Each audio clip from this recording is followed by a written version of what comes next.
Episode की starting में हमें दूसरे वर्ल्ड का सीन दिखाते हैं, जहां पर कुछ क्लास के बच्चे उसी जगह पर आ जाते हैं। कुछ बच्चे बहुत घबरा रहे होते हैं और कुछ अपने फोन से नेटवर्क ढूंढ रहे होते हैं और उसी टाइम पर वहां पर एक फेरी आती है जो उसे जगह को फैंटेसीज बता रही होती है और खुद को उसे जगह की गॉडेस बताती है और वह उनको कहती है कि इस जगह पर आपको इसलिए बुलाया गया है क्योंकि वर्ल्ड में डीमन लॉर्ड वापस आ चुका है। उसको हराने के लिए हमें आपकी मदद चाहिए और आपको अब जल्दी ही हम आपको एक टेम्पल पर टेलीपोर्ट कर देंगे। वहाँ फिर एक सेंट है जो आपकी आगे की जर्नी में मदद करेंगे। एक स्टूडेंट घुंघराले बल वाला गॉडेस से पूछता है क्या इस दुनिया में क्वेस्ट विंडो मॉन्स्टर लेवल आप होंगे? उसको उसका जवाब मिलता है और सभी लोग एक एक कर अपने सवाल पूछ रहे होते हैं और क्लास प्रेसिडेंट गोड से पूछता है कि हम घर कैसे जा सकते हैं। गॉडेस उसे बताती है अगर वह लोग डीमन लॉर्ड को हरा देते हैं तो वह घर जा सकते हैं। और ऐसे ही सभी लोग एक एक कर और सवाल पूछते हैं और लास्ट में एक लड़का जो हमारी कहानी का मेन कैरेक्टर है वह कहता है कि मुझे हीरो नहीं बनना, मैं सिर्फ घर वापस जाना चाहता हूँ, तो प्लीज मुझे घर भेज दीजिए। गॉडेस उससे कहती है कि इस दुनिया की सारी लाइफ खतरे में है और तुम इनको इग्नोर कर घर जाना चाहते हो। गॉडेस कुछ सोचकर फिर उनको कहती है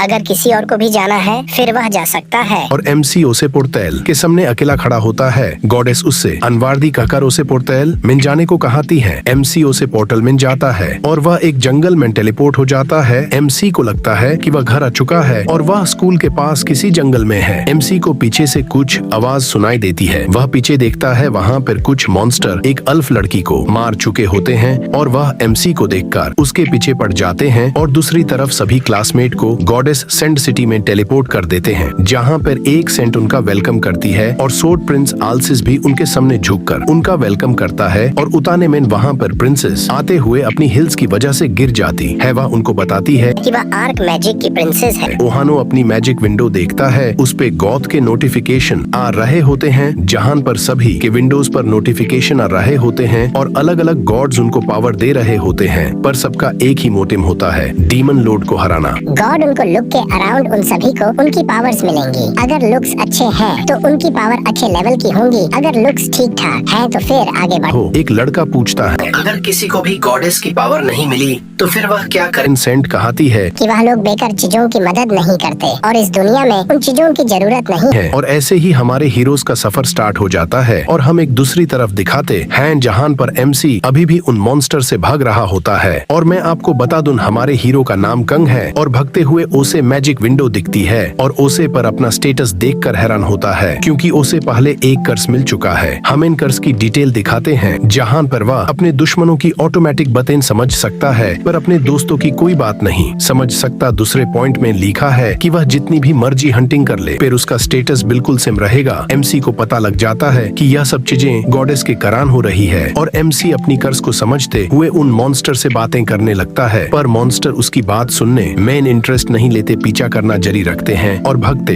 हुए MC को एक और आवाज सुनाई देती है जो उसे समझ नहीं आ रही होती। इतने में ही वहाँ फिर एक एरो आकर उसकी लात में मेन लग जाता है। वह देखता है कि वह एरो एक अल्फ ने चलाया है और वह अल्फ मॉन्स्टर के ऊपर अटैक करने लगती है। MC यही मौका देखकर साइड पर रेंगने लगता है और आकर एक दरख्त के नीचे बैठ जाता है। MC कहता है कि मुझे लगता है इस गॉडेस की करान से मैं यहीं पर मार जाऊंगा और उसको दरख्त के पीछे से एक अलग गॉड देख रहे होती है। MC के लिए तो वो गॉड इनविजिबल है, पर उसकी विंडो पर मैसेज आता है कि एक गॉड तुम्हें देख रहा है। MC से गॉड को रोते हुए कहता है कि प्लीज मेरी जान बचा लो। गॉडेस उसको नोटिफिकेशन से पूछती है कि तुम यहाँ पर अकेले क्यों हो? MC उसे अच्छा सा आंसर न मिलने के कारण कंफ्यूज हो जाता है। वह उसे कहता है कि मैं एक आउटसाइडर हूँ। गॉडेस को आउटसाइडर के बारे में पता नहीं होता। MC झूठ बोलता है कि अकेला वुल्फ जो जंगल में शिकार करता है। गॉड भी खुद को आउटसाइडर बताता है और उसे ब्लेसिंग देता है। जैसे ही MC को ब्लेसिंग मिलती है उसका एरो ब्रेक हो जाता है और उसकी लात पर लगी कोई चोट हील भी हो जाती है और अपनी विंडो में देखता है कि उसे आउटसाइडर F रैंक की ब्लेसिंग मिली है, जिसके 2 पॉइंट्स में लिखा होता है कि हीरो के सारे चीजें रिसेट हो जाएंगी डेथ को छोड़कर, और अगर वह जंगल से बाहर जाएगा तो उसके साथ बहुत बुरा होगा। यह सब देखकर वहाँ से भागने लगता है। एक वुल्फ उसके एक पत्थर से अटैक करता है, उसके सर पर लगता है। MC चक्कर खाकर गिरने ही वाला था, पर उसकी ब्लेसिंग के कारण से वह हील होकर फिर से भागने लगता है और भागते हुए पहाड़ की चोटी के पास आ जाता है। MC अपने मन में कहता है जब भी मुझे कोई भी अटैक लगेगा उसी टाइम पर मेरी ब्लेसिंग से मैं ठीक हो जाऊंगा। MC चोटी से गिरने का फैसला करता है, पर पहले उन वुल्फ को कहता है अगर किसी ने भी मुझे पकड़ लिया तो मैं अपनी अपनी बॉडी का ओसे सबसे डिलीशियस पार्ट खिलाऊंगा। यह सब सुनकर वह सभी वुल्फ ओसे पर अटैक करने के लिए आगे बढ़ जाते हैं। एमसी उनके साथ ही नीच गिर जाता है और गिरते हुए उन सब वुल्फ के ऊपर आ जाता है। उनके गिरने से वहाँ पर बहुत बड़ा एक्सप्लोजन होता है और हमें दुआ हटने के बाद पता लगता है कि एमसी अपनी ब्लेसिंग के कारण से अभी भी ठीक है। घोड़े उसकी सर्वाइवल स्किल देखकर बहुत खुश होते हैं और उसी टाइम पर एक वुल्फ जो अभी भी ठीक होता है एमसी पर अटैक करने की कोशिश कर रहा होता है। एमसी देखता है उसकी विंडो पर उसका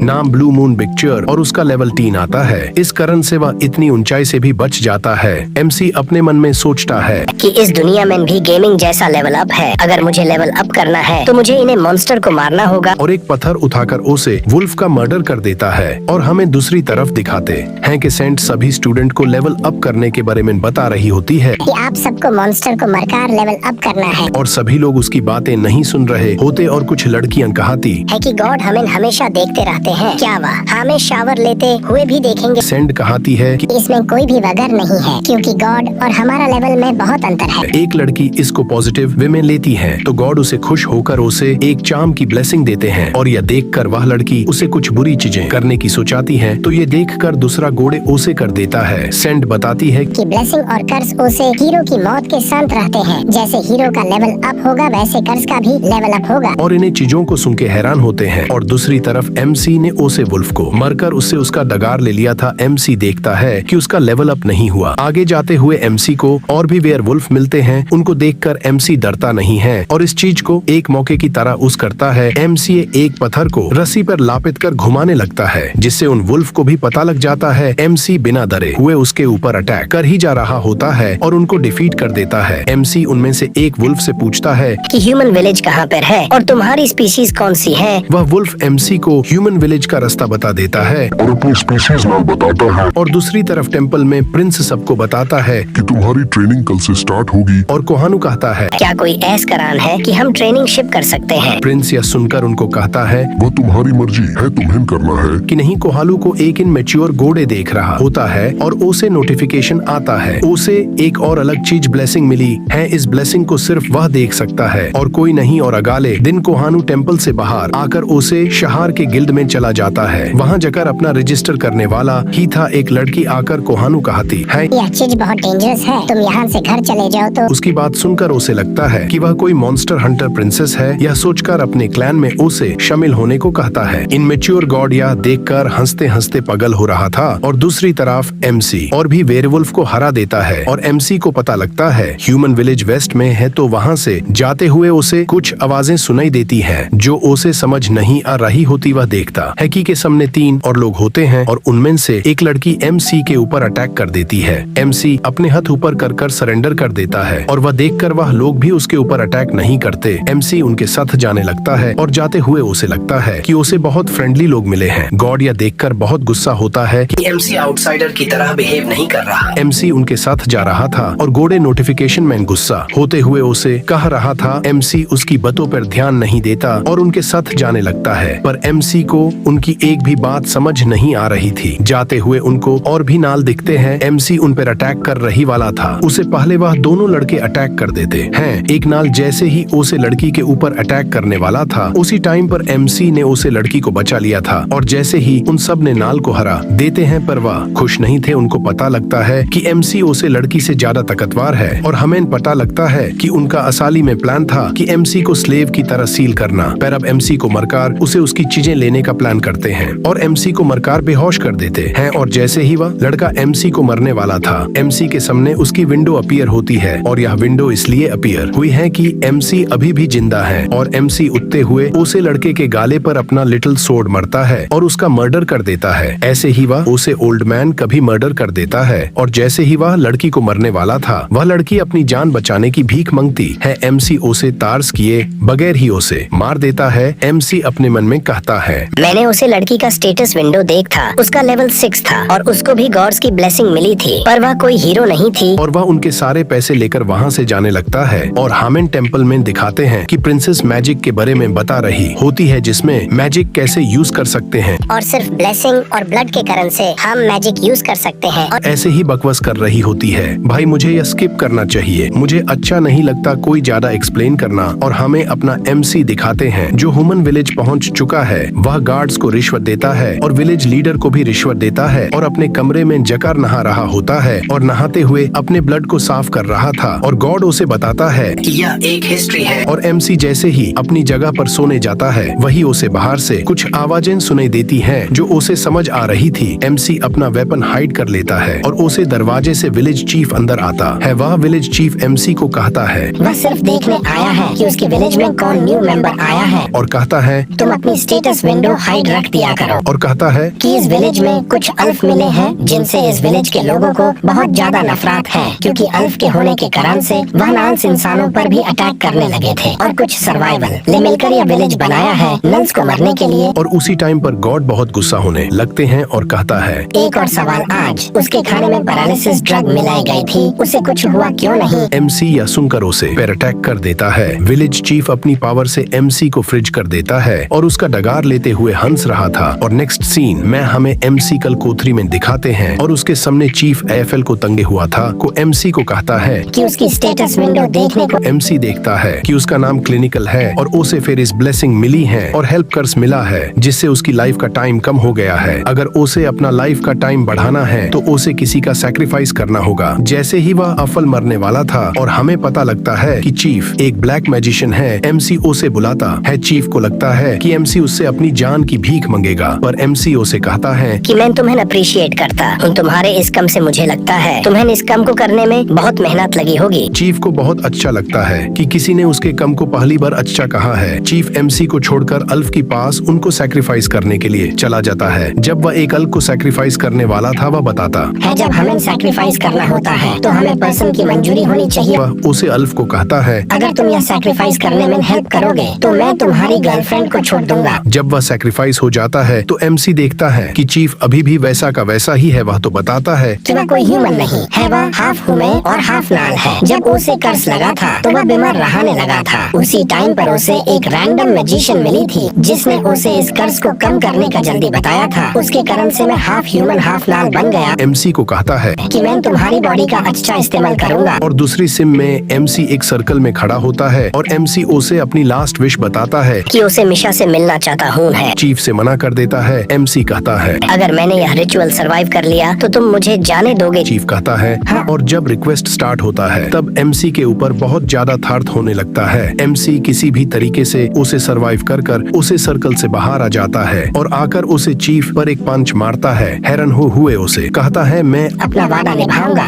और तुम जा सकते हो। एमसी अपना डगार लेकर सबूत के कारण से एक अल्फ को चुरा कर वहाँ से जाने लगता है। चीफ यह देखकर गुस्सा हो जाता है और एमसी पर अटैक करने ही वाला था। उसके मुंह से खून निकालने लगा है और अपने मन में सोचता है कि एमसी के पास कौन सी ऐसी पावर है, वह मेरा सर्कल कैसे सर्वाइकल कर लिया। और एमसी पर अटैक होता है। एमसी को पता लगता है कि चीफ बेहोश हो चुका है पर उसके चेस्ट पर लगा हुआ नाल अभी भी जिंदा है जो उसकी बॉडी को कंट्रोल कर रहा था और एमसी उसे पर अटैक कर उसे मार देता है। इसमें वह अल्फ भी उसकी हेल्प करती है और उसको मरने के बाद एमसी सभी अल्फ को छुड़ा देता है और उसी टाइम पर वहाँ पर गढ़ भी आ जाते हैं पर वह सभी अल्फ अभी भी एमसी को अपना दुश्मन मानती है। एमसी वहाँ से अपनी जान बचाकर भाग जाता है और दूसरी तरफ टेम्पल में न्यू मेंटोर और कैडेट आते हैं जो हीरो को न्यू ट्रेनिंग देने के लिए आए हैं। और दूसरी तरफ हमें दो अल्फ दिखाते हैं तो एक हेल्प होती है, वह दूसरी अल्फ की बैंडेज कर रही होती है। वह बताती है कि एमसी अल्फ हंटर से बच चुका है। यह वही अल्फ होती है एमसी जिनको बचाया होता है। अल्फ गुस्सा होते हुए कहती है वह कैसे बच गया और एमसी के बारे में बहुत बुरी बातें कह रही होती है। और वहीं पर एक और अल्फ आती है जो उसे चुप कराकर कहती है कि वह एक अच्छा इंसान है और यह वही अल्फ है जब एमसी ने इसको वहाँ से पहली बार छुड़ाया था। और वह उसको बोलकर वहाँ से जाने लगती है और जाते हुए अपने मन में कहती है कि मैं एमसी को थैंक्स कहती हूँ मुझे बचाने के लिए। जाते हुए वह अल्फ अपने मन में कहती है मेरे पास इमॉर्टल लाइफ है और उसे चीफ के पास में बहुत ज्यादा समय तक बंदी रही हूँ। इसलिए वह एमसी का बहुत ज्यादा शुक्रिया करती है उसे बचाने के लिए और इसलिए वह उसे ढूंढने चली जाती है। यह सब चीजें एमसी का गॉड भी देख रहा होता है। और दूसरी तरफ टेम्पल में हमें दिखाते हैं कि सभी लोग प्रिंस के साथ डिनर करने वाले थे और प्रिंस गार्ड की कमांडर को कहता है उसके साथ फाइट करने को जिससे सभी लोगों को स्वॉर्डमैनशिप की चीजें पता लगे। और जैसे ही यह दोनों अपनी सोर्ड टकराते हैं तो प्रिंस एक बार में ही हार जाता है। प्रिंस उसकी तारीफ करते हुए कहता है कि तुम सच में बहुत ज्यादा ताकतवर हो। चलो एक और राउंड करते हैं और पर इसमें हम मैजिक भी यूज करेंगे। प्रिंस अपनी मैजिक के साथ अपने आसपास एक ऑरा ले आता है और जैसे ही प्रिंस एक अटैक उसकी तलवार पर करता है, उसकी स्वॉर्ड वहीं से टूट जाती है। प्रिंस बताता है कि एक ही अटैक से हम दुश्मन को हरा सकते हैं और मेन उसको ही असली स्वॉर्डमैनशिप बनता है। और उन सबको कहता है तुम्हारे सामने जो चाय पड़ी है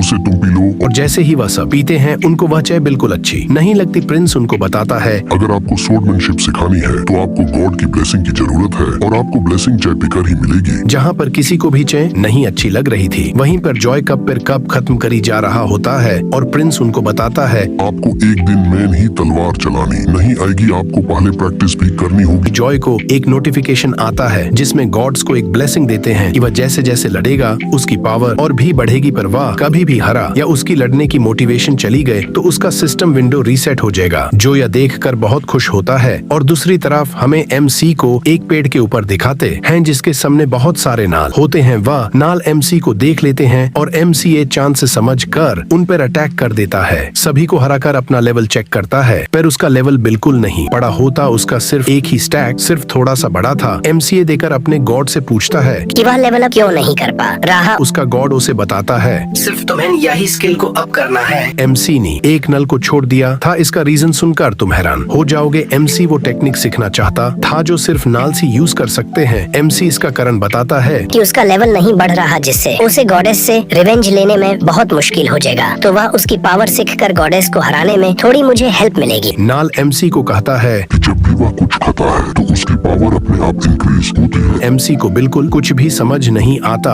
और MC फैसला करता है कि वह नाल को थोड़े दिन के लिए देखेगा और MC देखता है कि नल कैसे हंटिंग करता है और बीच बीच में नाल ओसे पर अटैक भी करता है, पर MC उसको बहुत आसानी से हरा देता है। H को पता लगता जैसे ही नाल कुछ खाता है उसकी पावर बढ़ने लगती है और उसको और भी हंटिंग करने में मदद करती है और वह नाल MC के ऊपर अटैक कर देता है और MC अब पूरी तरह उसे पता होता है कि उसकी पावर को यूज कैसे करना है और MC एक अटैक कर नाल को बिच से फाड़ देता है और MC को अब पूरी तरह उसमें मास्टर हो चुका होता है और MC के अलावा इस तकनीक को कोई और हमन उसे नहीं कर सकता है। और MC को और जानकारी मिलाती है कि जैसे ही कोई ह्यूमन इसको यूज करता है तो उसकी सारी लाइफ फॉर्म खत्म हो जाती है और MC के पास आउटसाइड की ब्लेसिंग है, इसलिए उसका स्टेटस विंडो बार बार रीसेट हो जाता है। वह जब चाहे इस पावर को यूज कर सकता है और MC इस पावर के साथ और भी नाल के ऊपर अटैक कर देता है और अटैक करने के बाद MC UC विलेज पर पहुंच जाता है जिस विलेज से उसे भगाया होता है। MC उनको अपनी ताकत का अब स्वाद चखाना चाहता है, इसलिए वह वापस आया है और MCA के कर सभी गार्ड्स को हरा देता है। वह अपने मन में सोचता है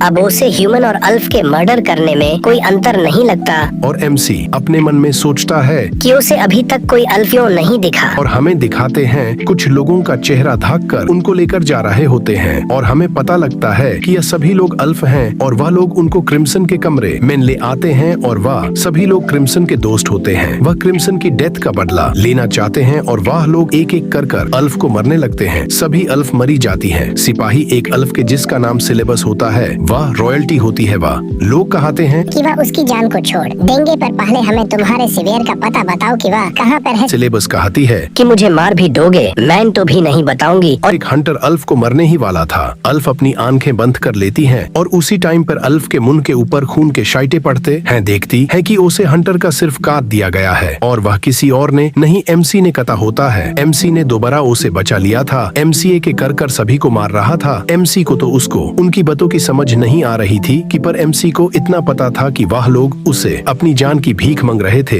हंटर की चीफ अपनी जान बचाकर जाने ही वाली थी। MC उसको भी बहुत बुरी तरह मार देता है और MC जब हेल्प के पास जाता है वह अल्फ MC को बताने की कोशिश कर रही थी। MC को कुछ भी समझ नहीं आ रहा था। वह अल्फ अपना स्टेटस विंडो MC को दिखाती है। MC देखता है कि उसके पास टीम करने की ब्लेसिंग है, वह जानवरों और बीस्ट को टीम कर सकती है। MC अपना मन बनाकर आया था कि वह सभी लोगों को मार देगा, पर उसे अल्फ की सिचुएशन अपनी पुराने समय की सिचुएशन जैसी लगती है, इसलिए वह उसे छोड़ देता है। अभी तक अल्फ को भी उसका नाम पता लग जाता है और गॉड MC और अल्फ को एक साथ देखकर बहुत गुस्सा करने लगते हैं। MC उसके गुस्से से बचने के करानों से अल्फ को उठाकर वहाँ से कोई सेफ जगह पर लेकर जा रहा होता है। जाते हुए अल्फ उसे ऊपर का इशारा करती है और एमसी ऊपर देखता है कि उसका पीछा एक फायरबर्ड कर रही होती है। अल्फ फायरबर्ड के और जा रही होती है और अल्फ उसे कुछ कहती है। हमें पता लगता है कि वह फायरबर्ड अल्फ का तियम बीस्ट है और वह अल्फ एमसी के पास जाकर उसे किस कर लेती है और यह देखकर तो गॉड भी हैरान हो जाता है। उसे शुक्रिया कहकर वहाँ से चली जाती है और गॉड एमसी के ऊपर बहुत ज्यादा गुस्सा करने लगता है और एमसी को एक नोटिफिकेशन आता है जिसमें उसकी विंडो पर अब फेरीज की भी ब्लेसिंग ऐड हो चुकी है। ब्लेसिंग में यह लिखा था कि एमसी अब हमेशा जवान रहने का उसे वरदान मिला है और उसके साथ अब अल्फ्स का रिलेशन अच्छा हो चुका है। एमसी अपने मन में कहता है कि अब उसके पास तो अच्छी ब्लेसिंग हो चुकी है, एक आउटसाइडर की और दूसरी फेरीज की, और इन्हें दोनों को यूज करने के साथ अब नाल की पावर और भी ज्यादा ताकतवर हो जाती है। एमसी और गॉड को यह चीजें बहुत अच्छी लगती है और वह आगे जाने लगते हैं और दूसरी तरफ प्रिंस और प्रिंसेस सभी लोगों को एक जंगल पर ले आते हैं। उनको कहते हैं कि आज उनका हंटिंग का टेस्ट है। सभी लोग यह सुनकर बहुत खुश होते हैं कि उनको पहली बार अब असली हंटिंग करने को मिलेगी। एक लड़का एक स्लाइम को देखकर उसे पर अटैक करने ही वाला था। उसी टाइम पर प्रिंस और प्रिंसेस उसे रोक देते हैं। उसे बताते हैं कि स्लाइम हमारी इस दुनिया के लिए बहुत ज्यादा जरूरी है क्योंकि स्लाइम डेड बॉडी खाने वाला जीव है। और प्रिंस उनको बताता है कि उनको अटैक 4 लेवल के इंसान्स को करना है। वह सब डरने लगते हैं कि वह उनको कैसे हरा पाएंगे। अभी तो वह तो लेवल 1 के हैं। प्रिंसेस बताती है उन्हें डरने की जरूरत नहीं, वहाँ पर सैंड भी है जो उन्हें हील भी कर देगी और अगर कोई मर भी गया तो उसको दोबारा रिवाइव कर देगी। सभी लोग यह सुनकर बहुत खुश होते हैं और जैसे ही उन्हें नाल दिखते हैं वह बहुत ओवर कॉन्फिडेंस से उन पर अटैक कर देते हैं। मुंह थोड़ी ही देर बाद इन सब की चिल्लाने की आवाज आने लगती है क्योंकि नाल इन सब से बहुत ज्यादा ताकतवर होते हैं और प्रिंस यह सब देखकर इनकी मदद करने के लिए आ जाता है और सेंट भी उनको हील करने लगती है और हील करते हुए उनको कहती है चलो तुम हील हो चुके हो, जकर दोबारा लाडो। हमें पता लगता है और अभी भी कुछ स्टूडेंट्स बचे होते हैं लाडने के लिए। उनमें से जॉय बिना दारे उसे नाल को मार देता है और मारे भी क्यों ना, उसके पास लगातार ब्लेसिंग आने लगती है और मिया अपनी चाम की ब्लेसिंग से नाल को हराने लगती है और जैसे ही अपनी ब्लेसिंग दूसरों पर यूज करेगी, अगर वह कोई भी दुश्मन को मारते हैं उसमें उसका भी लेवल अप होगा और सभी गॉड उनको देख रहे होते हैं। यह सिर्फ गॉड्स के लिए एंटरटेनमेंट का सोर्स होता है। वह सभी लोग पॉपकॉर्न खाते हुए उनको देख रहे होते हैं और वहीं पर क्लास प्रेसिडेंट अपना मैजिक यूज कर उसे नाल को मार देती है और उसे वेपन्स की ब्लेसिंग मिलती है और वह और भी नाल को मरने लगती है। जो